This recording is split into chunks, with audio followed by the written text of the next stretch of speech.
சந்தியாராகம் சரியில்லை. இன்னைக்கு என்ன நடக்க போகுதுன்னு பார்க்கலாம். வாங்க வீடியோக்குள்ள போலாம்.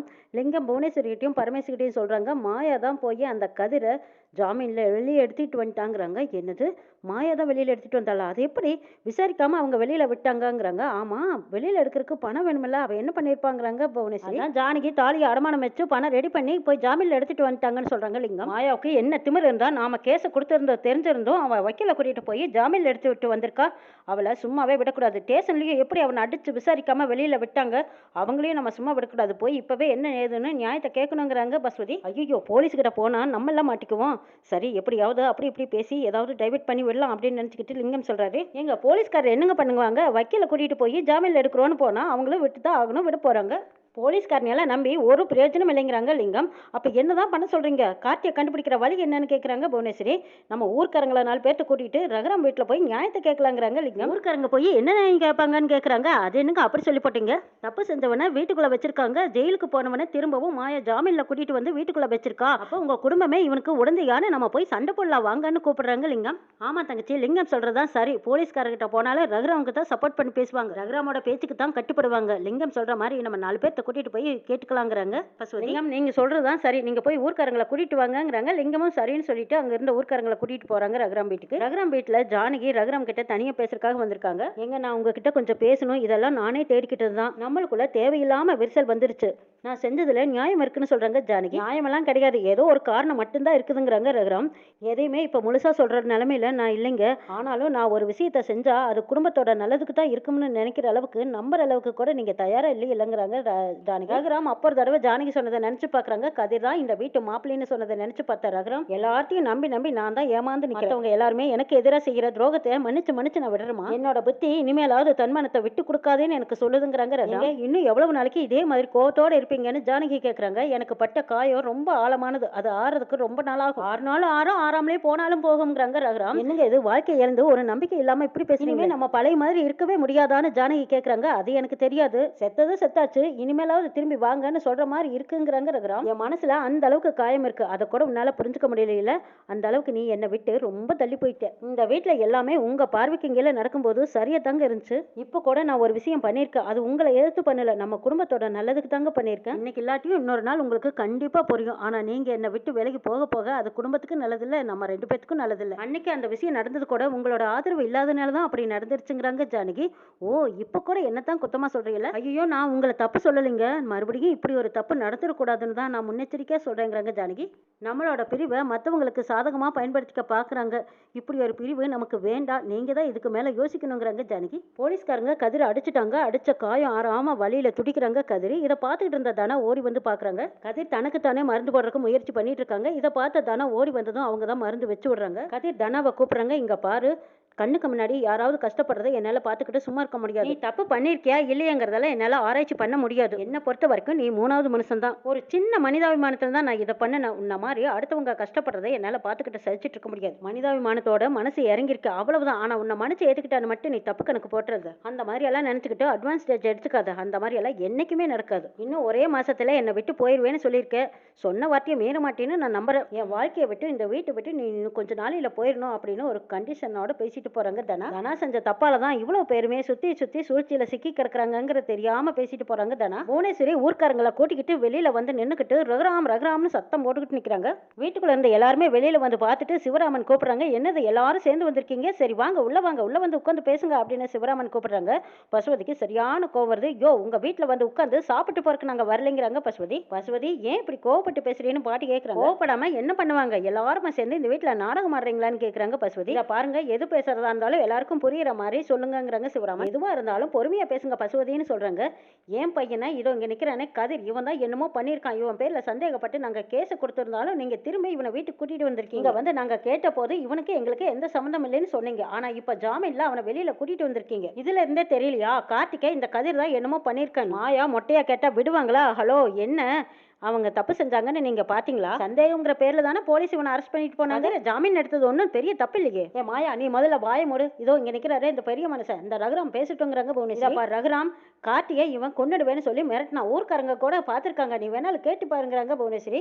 அதில் ஒருத்தர் சொல்றாங்க, ஆமாங்க ஐயா, அந்த பையனை இந்த பையன் கொலை பண்ணிடுவேன்னு மிரட்டிட்டு போனதை நாங்களும் எங்க கண்ணால பார்த்தோன்னு சொல்லிக்கிட்டு இருக்காங்க. லிங்கம் நல்லவர் மாதிரி பேசுறாங்க. ஆமா, கோவத்துல சொல்லியிருந்தா கூட விட்டுருக்கலாம். ஆனா சொன்ன அடுத்த நாளே அந்த பையனை காணோம். நேற்று நைட்ல இருந்தே அந்த பையன் வீட்டுக்கு வரலைன்னா யாருக்குமே பயமா இருக்குமல்லன்னு சொல்றாங்க லிங்கம். இந்த பக்கமா பார்வதியும் பத்மாவும் பேசிக்கிறாங்க. என்னது, நைட்ல இருந்தே வரலையா அண்ணி? அப்படின்னா அந்த அன்னைக்கு தானே அக்காவும் மாயாவும் நைட்ல எங்கேயோ வெளியில போயிட்டு வந்தாங்கன்னு சொல்லி பேசிக்கிட்டு இருக்கும்போது சிவராமனும் ஜானகியை பாக்குறாங்க. ஜானகி எதுவும் பேச முடியாம தலகுனிஞ்சு நிக்கிறாங்க. என் பையனை பார்க்கும்போதெல்லாம் இவன் அடிச்சிருக்கான், அவனும் அடி வாங்கியிருக்கான், இவன் தான் ஏதோ பண்ணியிருக்கான்னு எனக்கு நல்லாவே புரியுதுங்கிறாங்க பசுபதி. இதை பாருங்க, உங்க பையன் அடி வாங்கினான்னா அவன் பேசின பேச்சு அப்படி.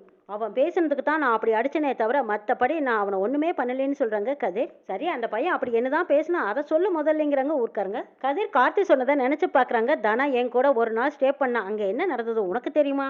கார்த்தி தனாவை பத்தி கேவலமா பேசுனதை வெளியில யார்கிட்டயும் சொல்ல முடியாம கதிர் மனசுக்குள்ளேயே வச்சு பேசாம அமைதியா நிக்கிறாங்க. இதை பார்த்த பசுவதி சொல்றாங்க, என் பையன் என்ன சொன்னான்னு இவனால சொல்ல முடியல, அப்படி ஏதாவது சொல்லியிருந்தா தானே சொல்லுவான், இவன் கற்பனையிலேயே பேசிட்டு இருக்கான்னு சொல்றாங்க பசுவதி. இதா பார் ரகுராம், எங்க வீட்டு பையனை காணாத போது இந்த குடும்பம் சம்மந்தப்பட்டிருக்கமான்னு எனக்கு சந்தேகம் தான் இருந்துச்சு. எப்ப இந்த கதிரை ஜாமீன்ல கூட்டிட்டு வந்தீங்களோ அப்பவே என் சந்தேகமும் உறுதியாயிருச்சு. மொத்த குடும்பமும் சேர்ந்துதான் எங்க வீட்டு பையனை ஏதோ பண்ணிருக்கணும் அப்படின்னு புவனேஸ்வரி சொல்றாங்க. இங்க பார் புவனா, எதுவும் புரியாம இப்படி எல்லாம் பேசாதீங்கிறாங்க. ஜானகியும் மாயாவும் தான் எங்க கிட்ட சொல்லாமையே இவனை போய் ஜாமீன்ல எடுத்துட்டு வந்திருக்காங்க. ஏன், இவன் என்ன பக்கத்து வீட்டுக்காரனா? இவனும் இந்த வீட்டு ஆள் தானே. ரகுராம் பார்த்து அவனை ஜாமீன்ல எடுக்க கூடாதுன்னு சொல்லியிருந்தா இவங்க போய் எடுத்திருப்பாங்களான்னு கேக்குறாங்க மகள். ஒருவேளை இந்த வீட்டுல ரகுராமுக்கு இவ்வளவுதான் மரியாதையா அப்படின்னு உசுப்பிட்டு கேவலமா கேக்குறாங்க மகளிங்கம். ஜானகி எல்லாரும் முன்னாடியும் வந்து தவிச்சுக்கிட்டு சொல்றாங்க, இங்க பாருங்க, கதிர் எங்க வீட்டு மருமக, அவன் எந்த தப்புமே பண்ணல, அவன் ஜெயில இருக்கிறத நாங்க எப்படி பாத்துக்கிட்டு இருக்க முடியும்? தப்பு பண்ணலேன்னு நீ எப்படி சொல்ற ஜானகின்னு கேக்குறாங்க புவனேஸ்வரி. எங்க கதிர் தான் இவ்வளவு தூரம் சொல்றான்ல, இன்னுமா உங்களுக்கு நம்பிக்கை வரலன்னு கேக்குறாங்க மாயா. ஏய், பேசாம அமைதியை நில்லுங்கடி, நீங்க எல்லாம் தப்பு பண்ணிட்டு நடிச்சுக்கிட்டு இருக்கீங்களா என்ன? ரகுராம் குடும்பமே சேர்ந்து நாங்க கேட்கிற கேள்விக்கெல்லாம் எதுவும் பேசாம அமைதியா நிக்கிறீங்களேன்னு கேக்குறாங்க புவனேஸ்வரி. இத பாருங்க, எங்க அண்ணனுக்கு தான் இந்த விஷயத்துல எதுவுமே தெரியாதுன்னு சொல்லிட்டு இருக்கிறோம்ல, திரும்ப திரும்ப தப்பு பண்ணனான்னு சொல்லிக்கிட்டே இருக்கீங்களா அப்படின்னு சிவராமன் கேக்குறாங்க. அதெல்லாம் இருக்கட்டும், ஆமா, இந்த ஊருக்குள்ளேயும் சரி வீட்லயும் சரி ரகுராம் தான் பெரிய மனுஷன் எல்லாரும் சொல்றீங்க. ஆனா வீட்டுக்குள்ள ரகுராம் பெரிய மனுஷன் இல்லையா, ஜானகி தான் பெரிய மனுஷியான்னு கேக்குறாங்க இதுல மகாலிங்கம். யோ நீ முதல்ல பேசுறத நிறுத்து. இங்க நடக்கிற விஷயத்தையெல்லாம் பார்த்துட்டு நீ ஒன்றும் குளிர்காய நினைக்காதீங்கிறாங்க சிவராமன். நான் நடக்கிற விஷயத்தை தான் பேசிக்கிட்டு இருக்கேங்கிறாங்க மகாலிங்கம். சரி விடுங்க, இதெல்லாம் ஊருக்குள்ள வச்சு எல்லாரும் முன்னாடியும் பஞ்சாயத்து பேசிக்கலாங்கிறாங்க. இந்த நியாயம் ரொம்ப நல்லா இருக்கே, இவரே ஊர் தலைவரா, இவரே பஞ்சாயத்து தலைவரா, இவர் நியாயத்தை அங்க ஊருக்குள்ள கொண்டு வந்து எல்லாரும் முன்னாடியும் கேட்கணுமான்னு கேட்குறாங்க. சரி விடுங்க, ரகுராம் விசாரிக்கலன்னு என்ன, நாங்கெல்லாம் இருக்கோம்ல, நாங்க விசாரிச்சுக்கிறோங்கிறாங்க ஊர்க்காரங்க. அதெல்லாம் ஒன்றும் வேண்டாம், நீங்க விசாரிச்சு கழிச்ச லட்சணத்தான் நானும் பார்த்தனே, போலீஸே விசாரிச்சுக்குவாங்க, நீங்க எல்லாரும் விளைவிக்கங்கன்னு சொல்றாங்க மகாலிங்கம். ரகுராம், கடைசியா சொல்லிக்கிறேன், நீ பண்ணின துரோகத்தை அத்தனையும் நான் பொறுத்துக்கிட்டேன். ஆனா இந்த தடவை கார்த்தி மட்டும் எங்களுக்கு கிடைக்கலன்னா, கார்த்திக்கு மட்டும் ஏதாவது ஒன்று ஆச்சு சும்மா விட மாட்டேன், அவனுக்கு எந்த சேதாரம் இல்லாம அவன் முழுசா வந்து சேரணும், அப்படி இல்லை நான் யாரையும் சும்மா விட மாட்டேன்னு மிரட்டுறாங்க புவனேஸ்வரி. பசுவதியும் மிரட்டிட்டு போறாங்க, என் பையனை ஏதாவது செஞ்சிருந்தீங்கன்னா உங்க யாரையும் நான் உயிரோட விட மாட்டேன்னு சொல்லிட்டு அங்கிருந்து கிளம்பி போறாங்க. பத்மா ஜானகிட்ட சொல்றாங்க, பாத்தீங்களா நீ, ஊர்க்காரங்க எல்லாரும் அண்ணனை எப்படி முகத்துக்கு நேரம் காரி துப்பி பேசிட்டு போறாங்க பாருங்க. இந்த கதிரை வெளியில எடுக்கலன்னு யார் எழுதா? அண்ணே, நாங்க அப்பவே சொன்னோம், அண்ணி அவங்க இஷ்டத்துக்கு ஏதோ பண்ணிட்டு இருக்காங்க, என்னன்னு கேளுங்கன்னு சொன்னோம். ஆனா நீங்க எதுவுமே கேட்கல, இப்ப எங்க வந்து நிக்கிறாங்க பாருங்க. பார்வதி ரெண்டு பேரும் நல்லா ரகுராம உசுப்பி விடுறாங்க. ரகுராமுக்கு கோவம் வந்துருது. ஆமா, இந்த வீட்டுல என்னதான் நடந்துட்டு இருக்குது, நீயும் பார்த்துட்டு தானே இருக்கீங்க, எனக்கு இந்த வீட்டுல என்னமா மரியாதை அப்படின்னு ரகுராம் கேட்கும்போது, மாமா சத்தியமா நான் எந்த தப்பும் பண்ணலன்னு கதிர் மன்னிப்பு கேட்கறாங்க. டேய் வாய் மூடுற, முதல்ல என் பொண்ணோட வாழ்க்கையை கிடைத்த இதோ இங்க நிக்கிறாள் மாயா, இவ உனக்கு துணையா இருந்தா, இப்ப ரெண்டு பேருமா சேர்ந்து என் மானத்தை வாங்கிட்டு இருக்கீங்களா? நீ இது கூட கதிரும் மாயாவும் சேர்ந்து செய்யல, இதெல்லாம் அண்ணி கொடுக்குற தைரியம் தான். சிவா, என்னை ஒரு மனுஷனா கூட மதிக்காம இவ தாலி செயினை வித்து இவனை போய் ஜாமீன்ல கூட்டிட்டு வந்திருக்கா. அப்ப இவ இந்த வீட்டுல என்னைய மனுஷனா கூட மதிக்கலன்னு தானே அர்த்தங்கிறாங்க. ஐயோ அப்படி எல்லாம் இல்லைங்க, கதிர் நம்ம வீட்டு மாப்பிள்ளைங்க அப்படின்னு பதறிக்கிட்டு ஓடி வந்து சொல்றாங்க ஜானகி. யார் மாப்பிள்ள? வாய மூடு முதல்ல, இவனா என் வீட்டு மாப்பிள்ள? ஐயோ உங்க வாயால நீங்க அப்படியெல்லாம் சொல்லாதீங்க, அவன் என்னதான் இருந்தாலும் நம்ம வீட்டு மாப்பிள்ள, நம்ம பொண்ணோட வாழ்க்கை தாங்க நமக்கு முக்கியம். ஜானகி, அதான் புவனேஸ்வரி என்ன பேசிட்டு போறான்னு பார்த்து எல்லாம் குடும்பமே பதில் சொல்லி பேசிட்டு போறா.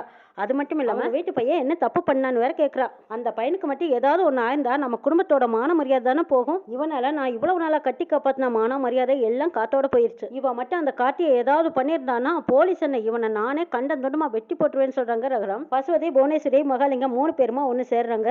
இப்ப என்ன பண்ணலாம் சொல்லு தங்கச்சின்னு கேக்குறாங்க பசுவதி. அண்ணே, இதுக்கு மேல நம்ம வெயிட் பண்ணக்கூடாது, ஏதாவது ஒன்று செஞ்சே ஆகணுங்கிறாங்க புவனேஸ்வரி. இப்போ என்னங்க பண்றது, போலீஸ்காரங்களும் ரகுராமுக்கு சாதகமாத்தான்னு பேசுவாங்கங்கிறாங்க மகாலிங்கம். அதுக்காக இந்த கேஸை இப்படியே சாதாரணமா விட முடியாது, நாம ஒரு ஸ்டேஷன்ல அப்ளை பண்ணி அங்க இருக்கிற ஒரு போலீஸ்காரர் நம்மளுக்கு சந்தேகம் வர மாதிரி நடந்துக்கணுங்கிறாங்க புவனேஸ்வரி. புவனேஸ்வரியும் மகாலிங்கத்தையும் பசுபதியும் ஊர்க்காரங்களை எல்லாத்தையும் போலீஸ் ஸ்டேஷனுக்கு முன்னாடி கூட்டிட்டு போறாங்க. ஆரம்பிங்க அப்படின்னு புவனேஸ்வரி சாட காட்டுனதுமே அந்த பக்கமா வேண்டும் வேண்டும் நியாயம் வேண்டும், எங்க ஊர்க்காரங்களுக்கு நியாயம் வேணும்னு கேக்குறாங்க. இன்ஸ்பெக்டர் கான்ஸ்டபிளை கூப்பிட்டு வெளியில என்ன நடக்குதுன்னு கேக்குறாங்க.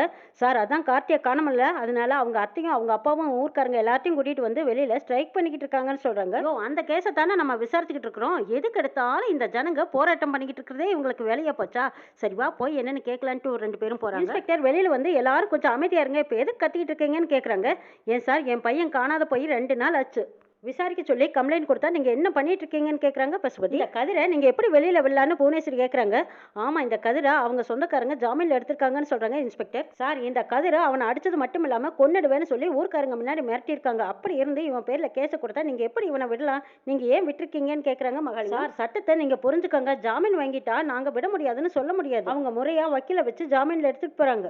சார், இன்னொரு விஷயம், நீங்க கேட்டுக்கிட்ட மாதிரியே இந்த கேஸை நாங்க வேறொரு இன்ஸ்பெக்டர் கிட்ட விசாரிக்க சொல்லி விட்டுட்டோங்கிறாங்க இன்ஸ்பெக்டர். வேறொரு இன்ஸ்பெக்டர் வந்திருக்காங்க, அவங்களோட பேர் என்னன்னு படின்னு சொல்றாங்க புவனேஸ்வரி. பசுபதியும் அந்த இன்ஸ்பெக்டரோட பெயரை படிச்சு பார்த்துட்டு அவங்கள பத்தி அக்கம் பக்கம் எல்லாத்துக்கிட்டையும் விசாரிக்கிறாங்க. நான் அந்த போலீஸ் இன்ஸ்பெக்டரை பத்தி விசாரிச்சுட்டேன், ரொம்ப நேர்மையான ஆபீசர்னு எல்லாரும் சொல்றாங்கிறாங்க பசுபதி. நகரம் குடும்பத்தையே தூக்கி உள்ள வைக்கணும், நம்ம கார்த்தி வெளியில வரணும் அப்படின்னு நினைச்சிட்டு இருக்காங்க புவனேஸ்வரி. இந்த கேஸ்ல மகாலிங்கம் சிக்குவாரா அப்படிங்கிறதையும் நம்ம வர சொல்ல பார்க்கலாம்.